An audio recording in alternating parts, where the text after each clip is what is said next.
तेरी जीत से ज्यादा मेरी हार के चर्चे हैं। जहां जीत की जलेबियां बन रही थी सुबह, वहां शाम होते होते सब बेरुखा सा नजर आने लगा। आखिर ऐसा क्या हुआ हरियाणा चुनाव में कि कांग्रेस को करारी हार झेलनी पड़ी, जहां बीजेपी ने फिर से हैट्रिक लगा दी। क्या मोदी का मैजिक काम आया, या कहें कि वहां की जनता ने कांग्रेस को साफ तौर पर इनकार कर दिया? क्योंकि ये सारी चीजें मैं इसलिए कह रही हूं कि जिस तरीके से हरियाणा चुनाव के अंदर बीजेपी की धाक दिखाई दी, बीजेपी ने जिस तरीके से जीत हासिल करी है और जीत का हैट्रिक लगा दिया है, उसके बाद अब कांग्रेस क्या इस पर मंथन करेगी, क्या इसके बारे में सोचेगी? हालांकि जीत से ज्यादा हार के चर्चे इसलिए भी कह रही हूं क्योंकि जलेबी के बारे में आपने सुना होगा, क्योंकि हरियाणा चुनाव प्रचार के दौरान जलेबी का किस्सा बहुत वायरल हुआ, क्योंकि राहुल गांधी ने कुछ खास अंदाज में जलेबी की तारीफ करी। जलेबी की तारीफ ही नहीं करी, उन्होंने तो जलेबी के आड़ में भाजपा पर जमकर निशाना भी साध दिया। जलेबी को रोजगार से जोड़कर उन्होंने कई सारे सवाल खड़े किए थे, और जैसे ही बीजेपी की हैट्रिक लगती है, पूरे देश में जलेबियां बंटना शुरू हो जाती हैं। आखिर बटे भी क्यों ना, क्योंकि राहुल गांधी को जलेबी पसंद ही कुछ खास आई थी, कि जिसके बाद बीजेपी ने जलेबी बनाने में कोई कसर नहीं छोड़ी। जहां अगर राजस्थान की बात करें तो राजस्थान के मुख्यमंत्री भी जलेबी बनाने से पीछे नहीं रहे। प्रदेश अध्यक्ष की बात करें तो वह भी इस मामले में पीछे नहीं रहे। अब अगर हम यूपी पहुंचे तो यूपी में भी जलेबियां बांटी ही नहीं गई, बल्कि वहां के प्रदेश नेतृत्व में कई सारे नेताओं ने जलेबियां बनाई।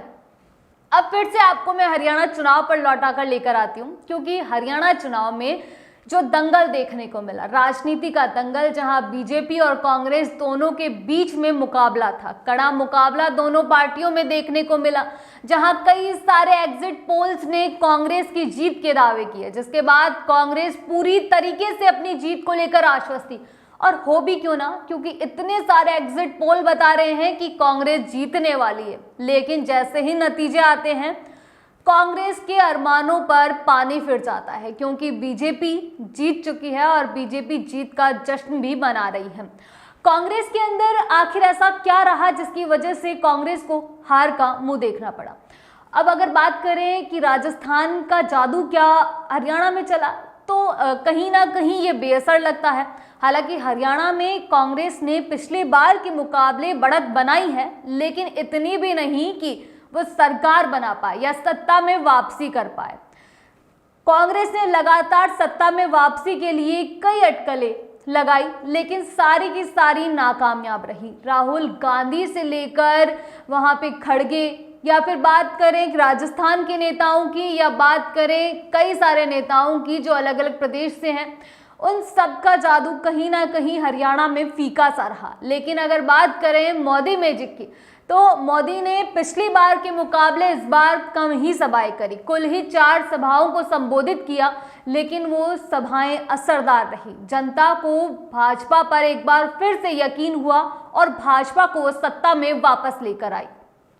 अब इसमें क्या कमी रही, क्या फैक्टर रहे, इस पर भी हम चर्चा करने वाले हैं कि क्यों ऐसा हुआ कि राजस्थान के अंदर जिस तरीके से बदलाव हुए लोकसभा चुनाव में देखने को मिले, जिसके बाद कहीं ना कहीं लोगों को उम्मीद थी कि आने वाले जितने भी चुनाव होने वाले हैं राज्यों में, उसमें कहीं ना कहीं कांग्रेस का जलवा देखने को मिल सकता है। लेकिन ऐसा नहीं हुआ। हरियाणा में कांग्रेस को मुंह की खानी पड़ी है।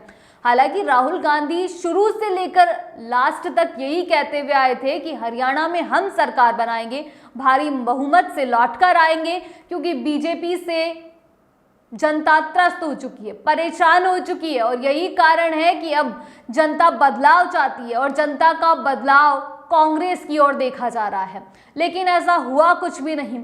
अब बात करते हैं विनेश फोगाट की, जिनको लेकर चर्चाओं का बाजार खूब गर्म हुआ था कि विनेश फोगाट जीतकर एक नया रिकॉर्ड कायम करेंगे। लेकिन ऐसा नहीं हुआ। जब चुनावी खत्म हुए चुनाव, उसके बाद में जैसे ही वोटिंग शुरू हो जाती है, वोटिंग के दौरान पहला जब राउंड खत्म होता है, दूसरा खत्म होता है, तीसरा, तो धड़कनें कहीं ना कहीं बढ़ने लगती हैं। क्यों?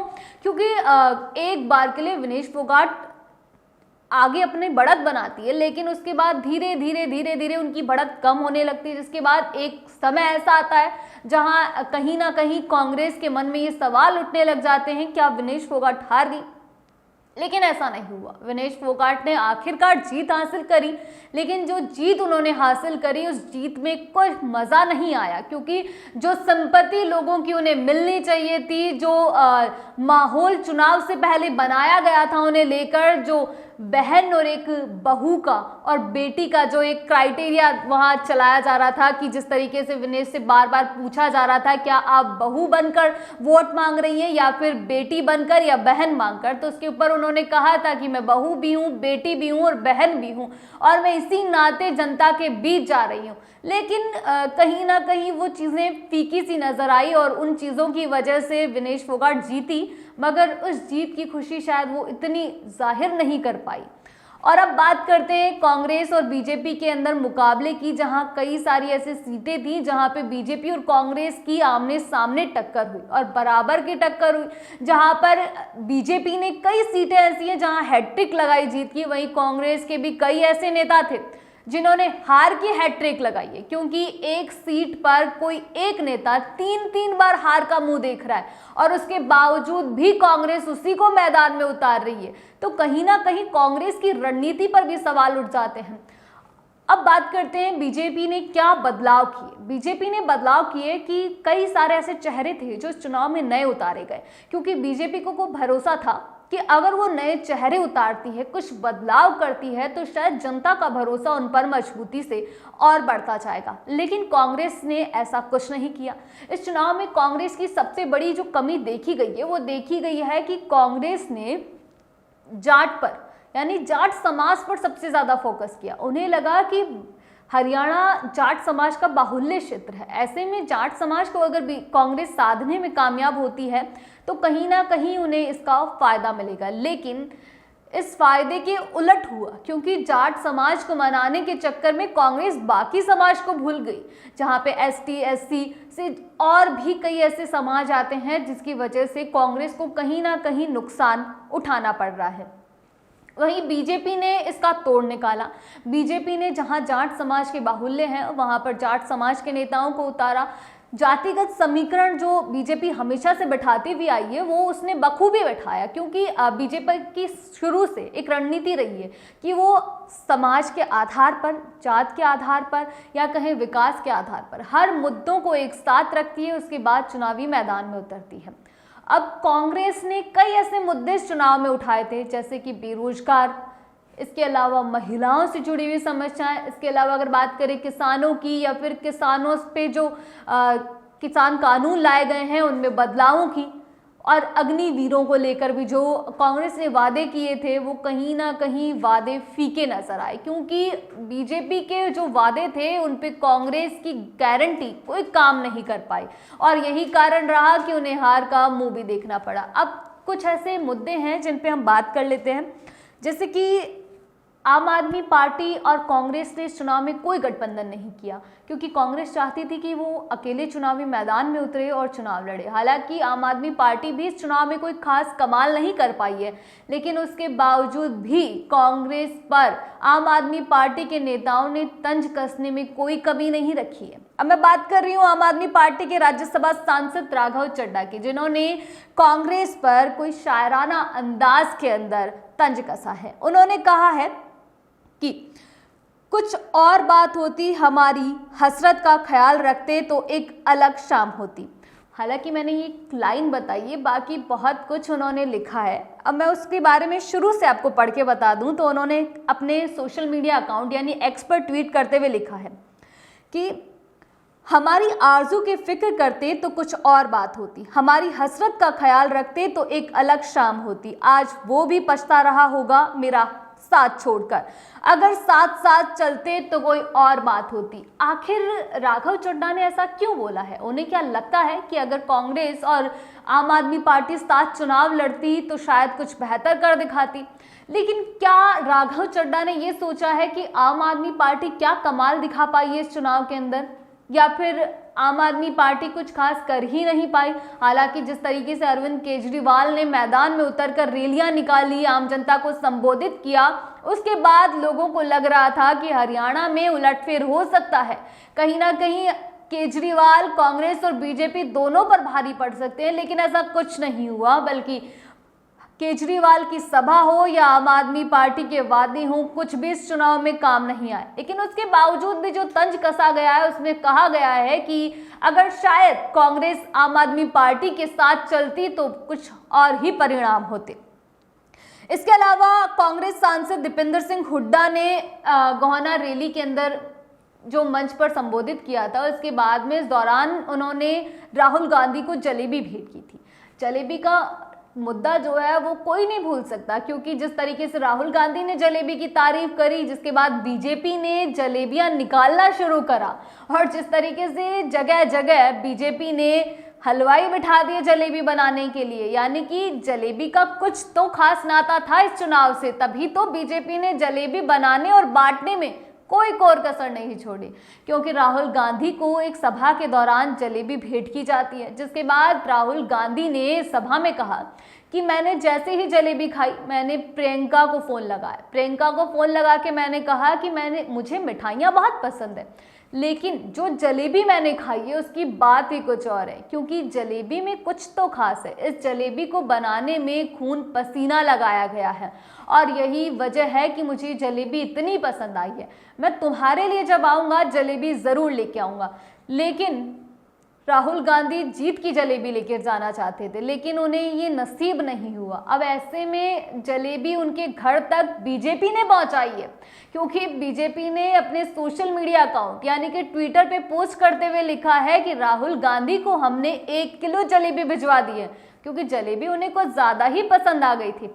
अब इसे बीजेपी की ओर से क्या कहा जाए, क्योंकि बीजेपी आखिर जलेबी भेजकर साबित क्या करना चाहती है कि राहुल गांधी को जीत की जलेबी ना सही पर हार की तो मिले। अब मैंने शुरुआत में एक बात कही थी कि तुम्हारी जीत से ज़्यादा मेरे हार के चर्चे, वो मैंने इसलिए कही थी क्योंकि जीती भले ही बीजेपी है, लेकिन चर्चा राहुल गांधी की हो रही है। आखिर हो भी क्यों ना, क्योंकि जलेबी जो इतनी पसंद आई थी उन्हें, और यही कारण है कि जीतने के बाद भी चारों ओर सिर्फ जलेबियाँ ही बनी हैं। अब बात करते हैं नायाब सिंह का दाव, क्योंकि नायाब सिंह पर बात मैं इसलिए कर रही हूँ क्योंकि नायाब सिंह का दाव काफ़ी कामयाब हुआ। क्योंकि इस चुनाव में नायाब सिंह ने मैदान में उतरकर जिस तरीके का बीजेपी के लिए माहौल बनाया, जिस तरीके कांग्रेस की खामियों को गिनाया, कांग्रेस ने किस तरीके से काम किया था और बीजेपी किस तरीके से काम कर रही है, उसके बाद नायाब सिंह का चेहरा जनता के सामने निखर कर आया और जनता ने उनके दाव पर भरोसा दिखाया, उनके वादों पर भरोसा दिखाया, और उसके बाद में आज बीजेपी जीत की हैट्रिक लगाने में कामयाब भी हो गई है। अब बात करते हैं हरियाणा में मोदी की ट्रिक काम आई। आखिर मोदी की ट्रिक कैसे काम आई, क्योंकि मोदी जब भी कहीं जाते हैं तो उन्हें जनता से अपनी और बात करना बहुत बखूबी आता है, क्योंकि मोदी जानते हैं कि आम जनता को कैसे समझाया जा सकता है, कैसे बीजेपी की पक्ष में किया जा सकता है। क्योंकि मोदी जिस तरीके से बात करते हैं, माहौल बनाते हैं, उन्हें पता है कि बीजेपी के लिए माहौल कैसे बनाया जाता है। भले ही वे 4 सभाएं ही करने हरियाणा पहुंचे थे, लेकिन उसके बावजूद भी उन्होंने कुछ अलग ही कमाल कर दिखाया, और चारों ओर जब जीत के बाद में एक नारा सुनाई दिया तो वो यही था कि मोदी है तो मुमकिन है। और ये नारा सिर्फ उन्होंने ही नहीं बल्कि जेपी नड्डा ने भी कहा कि मोदी है तो मुमकिन है, और यही कारण रहा कि कांग्रेस के बाद में अगर बीजेपी ने जो नारा गूंजने को दिखाई दिया था कि जैसे कांग्रेस हार चुकी थी तो हर कोई कटाक्ष कर रहा था, लेकिन उस कटाक्ष के बाद में भी हर तरफ एक ही नारा गूंज रहा था। अब हरियाणा की अंदर कांग्रेस की हार और बीजेपी की जीत के कुछ फैक्टर भी रहे, जैसे कि अगर बात करें कि कांग्रेस के अंदर जो था वो कई ऐसी चीज़ें थी कि कांग्रेस ने एक ही चेहरे को बार बार सामने रखा, जैसे कि दीपेंद्र हुड्डा। पूरे चुनाव के अंदर सिर्फ हुड्डा का ही जो मेन ऑफ पावर दिखाई दिया, हुड्डा के कहने पर ही कांग्रेस ने टिकट का वितरण किया था, जिसकी वजह से कहीं ना कहीं कांग्रेस के अंदर पब्लिक के अंदर या कांग्रेस कार्यकर्ताओं में भी नाराजगी दिखाई दी थी। कुमारी शैलजा का मुद्दा भी खूब इस दौरान चला था, क्योंकि उन्हें भी कहीं ना कहीं दरकिनार किया गया, उन्हें वो महत्ता नहीं दी गई, जिसकी वजह से कहीं ना कहीं कांग्रेस को भारी पड़ गया। क्योंकि कुमारी शैलजा कांग्रेस की एक ऐसी नेता हैं जिनको जनता काफ़ी पसंद करती हैं। हालांकि इस चुनाव में उन्होंने दूरी बनाकर रखी, कई सारे चुनावी रैलियों में भी वो नदारत रही, क्योंकि उनकी नाराज़गी साफ तौर पर थी कि उन्हें कोई इतनी महत्वता नहीं दी जा रही जितना हुड्डा का असर चुनावी मैदान में देखने को मिल रहा है। अब बात करते हैं कि हरियाणा के अंदर जैसे ही बीजेपी जीतती है तो वैसे ही विपक्ष में हाहाकार मच जाता है, क्योंकि जैसे ही चुनाव खत्म होते हैं, चुनाव खत्म होने के बाद में परिणाम का इंतजार होता है। परिणाम में हर किसी को ये इंतजार था कि बीजेपी इस चुनाव के अंदर वापसी नहीं कर पाएगी, लेकिन जिस तरीके से बीजेपी ने वापसी करी, जीत की हैट्रिक लगाई, उसे देखकर विपक्ष में हाहाकार ही मचा हुआ है। अब उसके बाद में बात करी जाए कि हरियाणा में सैनी का सिक्का कितना चला, तो हरियाणा में सिक्का ही उन्हीं का चला है, क्योंकि हरियाणा में चुनाव के बाद में लगातार नायाब सिंह सैनी जनता के बीच जा रहे थे, भाजपा के पक्ष में माहौल बना रहे थे, और कहीं ना कहीं उन्होंने भाप लिया था कि कांग्रेस के नेताओं के बीच में आपसी खींचतान चल रही है। आपसी खींचतान की वजह से ही कहीं ना कहीं कांग्रेस को हार का मुंह देखना पड़ेगा। यही कारण रहा कि उन्होंने इन चीज़ों को भापा और इन चीज़ों के बारे में काम किया। और अब बात करते हैं राजस्थान के नेताओं के जलवे की। वो इसलिए क्योंकि चुनाव के दौरान काफ़ी नेता थे राजस्थान के जो लगातार हरियाणा दौरे पर रहे। अब बात करते हैं सबसे पहले सचिन पायलट की। तो सचिन पायलट ने लगातार हरियाणा में कई सारी सभाएं करी, और सभाएं नहीं बल्कि रैलियां भी करी और एक माहौल बनाया कांग्रेस के पक्ष में। लेकिन उसके बावजूद भी आखिर ऐसा क्या हुआ कि कांग्रेस को हार का मुंह देखना पड़ा? क्या सचिन पायलट का जलवा नहीं चल पाया? क्या सचिन पायलट जनता को कांग्रेस पर भरोसा नहीं दिला पाए? क्या युवाओं को अपनी ओर नहीं कर पाए? क्योंकि राजस्थान में जिस तरीके से सचिन पायलट के साथ युवा चलते हैं, वह उसे देखकर कहीं ना कहीं लग रहा था कि सचिन पायलट को इस चीज़ का लाभ जो है वो हरियाणा में भी मिलने वाला है। लेकिन ऐसा कुछ होता हुआ दिखाई नहीं दिया। सचिन पायलट लगातार सभाएं कर रहे थे। इस दौरान उन्होंने अग्निवीर जैसे मुद्दों को लेकर भी बात करी। अग्निवीर ही नहीं बल्कि किसानों को लेकर भी बात करी। सचिन पायलट ने यहाँ तक कह दिया कि हम मुद्दों पर चुनाव लड़ रहे हैं, हमें जात पात और धर्म से कोई मतलब नहीं है, क्योंकि जनता के मुद्दे सर्वोपरि हैं और यही कारण है कि जनता के मुद्दों को लेकर हम मैदान में उतरे हैं। सचिन पायलट जब चुनावी मैदान में थे तो चुनावी मैदान के दौरान सचिन पायलट से कई बार मीडिया ने सवाल किए और उनसे पूछा गया कि कांग्रेस क्या इस चुनाव में बेहतर प्रदर्शन करके दिखाएगी। तो इस पर सचिन पायलट ने हर बार एक ही जवाब दिया कि इस बार कांग्रेस सरकार बनाएगी, सत्ता में वापसी करेगी और इस बार जनता जो है वो परिवर्तन के मूड में है और यही कारण है कि परिवर्तन के लिए उन्हें कांग्रेस से बेहतर और कोई नजर नहीं आ रहा, इसलिए जनता उनके पक्ष में है। लेकिन जैसे ही चुनाव परिणाम आए उसके बाद कहीं ना कहीं सचिन पायलट के ऊपर भी उनकी चुनावी प्रचार को लेकर भी सवाल खड़े हो जाते हैं। क्या ऐसा रहा, क्या कमियां रही, क्या कारण रहे कि सचिन पायलट का जलवा वहां नहीं चल पाया? अब कांग्रेस के दूसरे नेता यानी कि राजस्थान के प्रदेश अध्यक्ष गोविंद सिंह डोटासरा की बात कर लेते हैं। कांग्रेस के प्रदेश अध्यक्ष गोविंद सिंह डोटासरा ने तो अपना जन्मदिन ही नहीं मनाया क्योंकि वो हरियाणा चुनाव प्रचार में लगे हुए थे। उन्होंने साफ कह दिया कि वो एक कांग्रेस के आम नेता हैं और कार्यकर्ता हैं, जिसकी वजह से उन्हें नहीं लगता कि उनका जन्मदिन इतने भव्य स्तर पर मनाया जाए और इतने बेहतर तरीके से कुछ उस पर काम किया जाए, क्योंकि वो अभी हरियाणा में हैं और हरियाणा में कांग्रेस के लिए प्रचार कर रहे हैं। इतना ही नहीं, शायद राजस्थान की तरह ही अगर बात करें हरियाणा की, तो वहाँ भी डोटासरा ने तेजल सुपर डुपर पर खूब गमछा लहराया था, लेकिन उनका गमछा भी कुछ काम नहीं आया क्योंकि जनता ने ना ही उनका गमछा पसंद किया, ना ही उनके डांस को कोई तजर्बा थी। क्योंकि डोटासरा जिस तरीके से बोल रहे थे राजस्थान में कि हम मोरिया बुला देंगे, उसके बाद उन्होंने हरियाणा में भी यही कहा कि हम मोरिया बुला देंगे, लेकिन शायद डोटासरा मोरिया बुलाने में कामयाब नहीं हुए क्योंकि उन्हें शायद ज़रूरत से ज़्यादा भरोसा था या शायद उन्हें लग रहा था कि वो जिन मुद्दों को लेकर चुनावी मैदान में हैं वो मुद्दे आम जनता को कांग्रेस की ओर लाने में कामयाब होंगे, लेकिन परिणाम कुछ अलग ही निकल कर आए। अब बात करें अशोक गहलोत की। पूर्व मुख्यमंत्री रहे अशोक गहलोत को इसके अंदर वरिष्ठ ऑब्जर्वर बनाया गया था चुनाव के अंदर, लेकिन उनकी रणनीति कुछ काम नहीं आई, यानी जादूगर की जादूगरी भी फेल हो गई, क्योंकि हरियाणा के अंदर लग रहा था कि शायद सचिन पायलट का जलवा काम आएगा, गोविंद सिंह डोटासरा का गमछा डांस, या फिर कहें कि गहलोत की जादूगरी काम आएगी। लेकिन गहलोत की जादूगरी वहां कमाल नहीं कर पाई।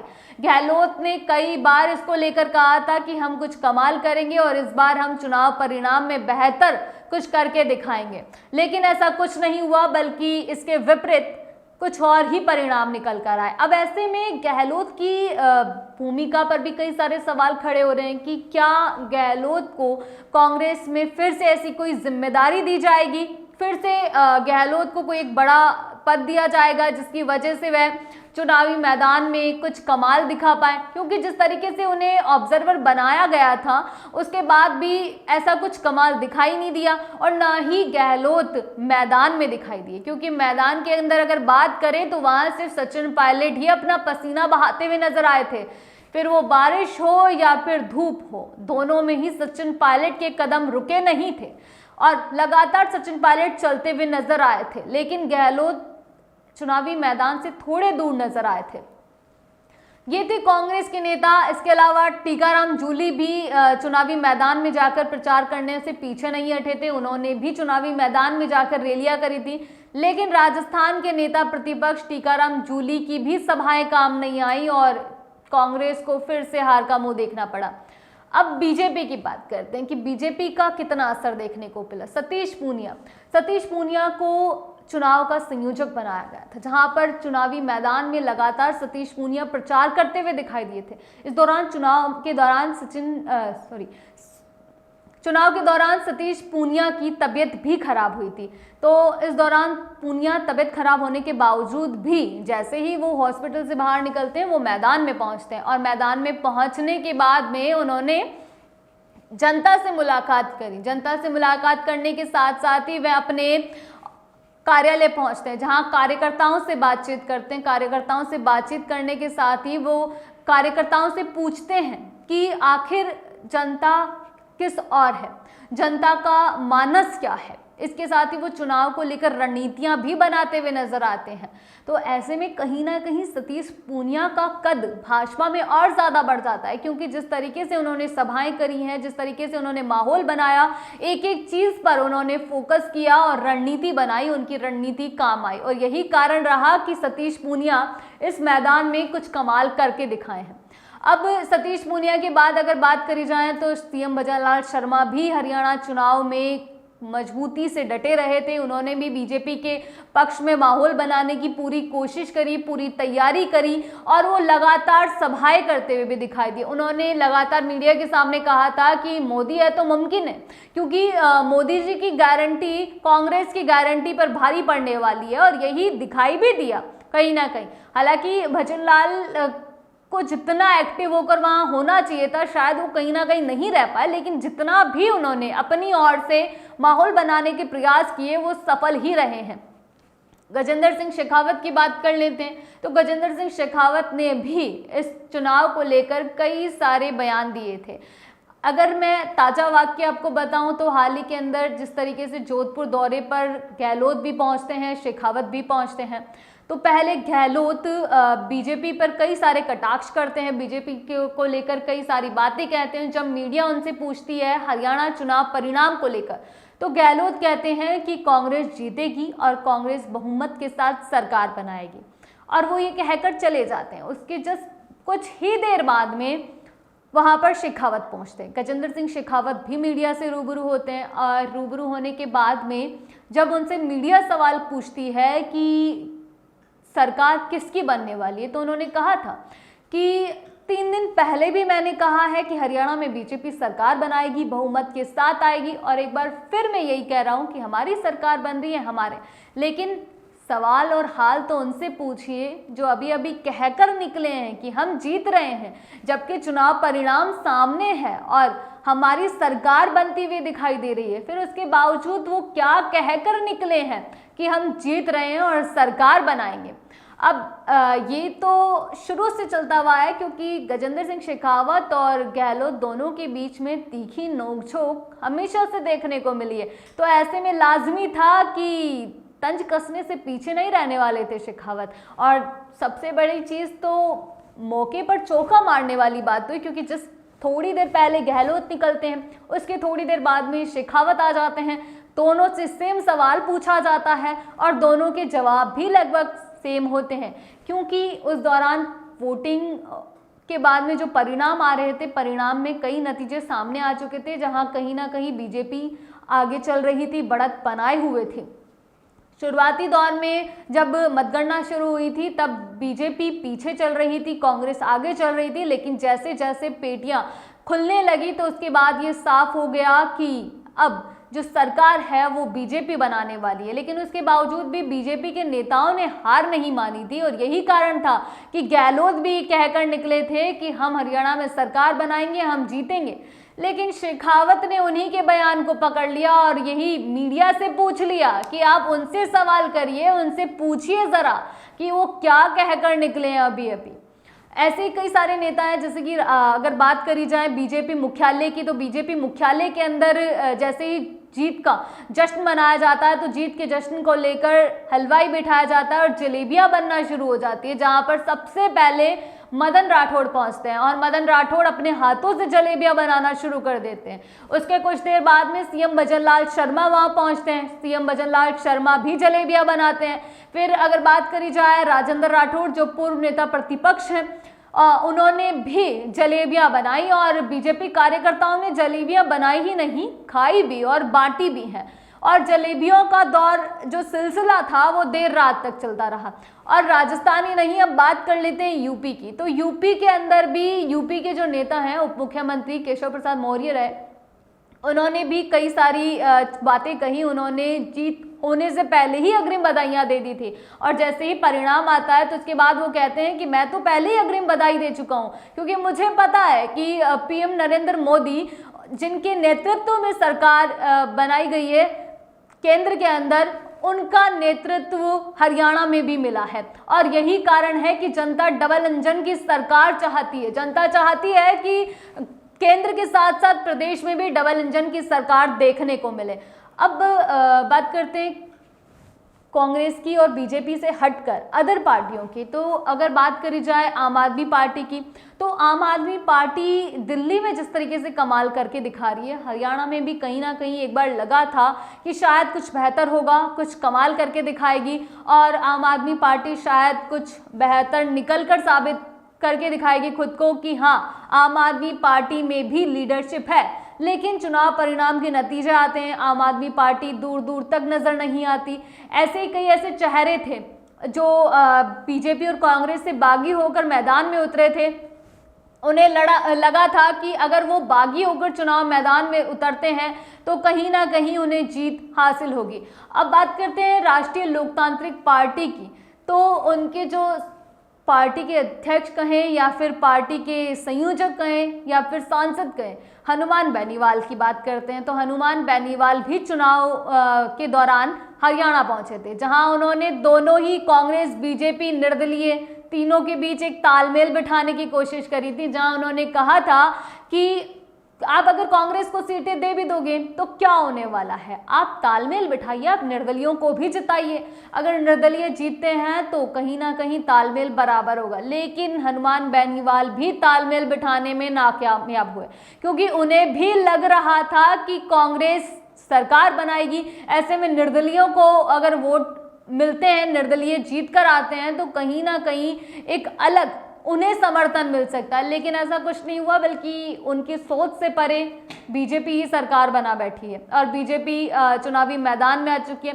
अब जैसे ही हरियाणा में चुनाव परिणाम आते हैं, चुनाव जीत जाते हैं, उसके बाद में जेपी नड्डा और पीएम मोदी जनता को संबोधित करने के लिए पहुंचते हैं, जहां पर पीएम मोदी को देखकर जिस तरीके से जनता नारे लगाना शुरू कर देती है, तो वहाँ कहीं ना कहीं ये साफ तौर पर देखा जा सकता है कि जनता को पीएम मोदी पर भरोसा था और पीएम मोदी की ही रणनीतियों के कारण आज कांग्रेस हार का सामना कर रही है और बीजेपी हरियाणा में सरकार बना रही है। हालांकि